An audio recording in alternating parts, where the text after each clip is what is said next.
પુનરીક્ષણ મુદ્દે બંગાળમાં રાજકીય ઘમાસાણ, ટીએમસીએ ભાજપ પર ભય ફેલાવવાનો આરોપ લગાવ્યો।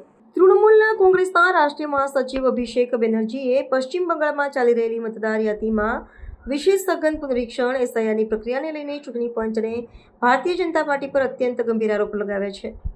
તેમણે આ પ્રક્રિયાના કારણે ફેલાયેલા ભયથી થયેલી કથિત આત્મહત્યાઓ માટે સીધા મુખ્યમંત્રી કમિશનરને જવાબદાર ઠેરવતા કહ્યું કે મુખ્ય ચૂંટણી કમિશનરના હાથ લોહીથી કઢાયેલા છે। આ વિવાદ ત્યારે વકર્યો જ્યારે અભિષેક બેનર્જીએ કોલકાતા નજીક પાણીહાટીમાં 57 વર્ષીય પ્રદીપ કર નામના વ્યક્તિના ઘરે મુલાકાત લીધી, જેમણે કથિત રીતે નાગરિકતા નોંધણી પત્રકના ભયથી આત્મહત્યા કરી લીધી હતી। અભિષેક બેનર્જીએ દાવો કર્યો છે કે ભાજપ અને ચૂંટણી પંચ દ્વારા ફેલાવવામાં આવેલા ભય અને ચિંતાના માહોલને કારણે આ દુઃખદ ઘટના બની છે। તેમણે મતદાર યાદી પુનરીક્ષણની આ પ્રક્રિયાને આગામી 2026ની વિધાનસભા ચૂંટણી પહેલા સાચા મતદારોને યાદીમાંથી બહાર કાઢવાનું એક ષડયંત્ર ગણાવ્યું છે, જેને તેમણે સાયલન્ટ ઇન્વિઝિબલ રિંગિંગ તરીકે ઓળખાવ્યું છે। અભિષેક બેનર્જીએ લોકોને ગભરાટમાં ન આપવા અપીલ કરી અને આશ્વાસન આપ્યું છે કે જ્યાં સુધી રાજ્યમાં તૃણમૂલ કોંગ્રેસની સરકાર છે ત્યાં સુધી કોઈ પણ સાચા નાગરિકને નુકસાન નહીં થાય। તેમણે લોકોને આહવાન કરતા કહ્યું કે જો ભાજપના નેતાઓ પુનરીક્ષણ માટે દસ્તાવેજો માંગવા આવે તો તેમને ઝાડ સાથે બાંધી દેવા।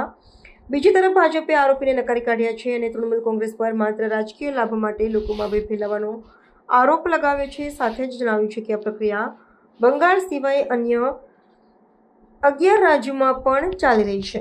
Because the way people have been suffering and the way people have been inflicted with terror in the last 6-7 days, especially from the time SIR has been announced, we have lost 6 precious lives. And who is responsible for their death? It is only the Election Commission. So Election Commission are the ones who should be held responsible, because the Chief Election Commissioner has blood on his hands. He has announced an SIR without consulting with his respective counterparts and without any proper discussion and deliberation with the respective state governments, just because BJP has ordered him to do so. যারা বাংলার মানুষের vote নিয়ে বাংলাকে বাংলাদেশি বলে, তার বিরুদ্ধে লড়াইটা খালি তৃণমূলের নয়, সেই লড়াইটা আপামর জনসাধারণের 10 কোটি বঙ্গবাসী।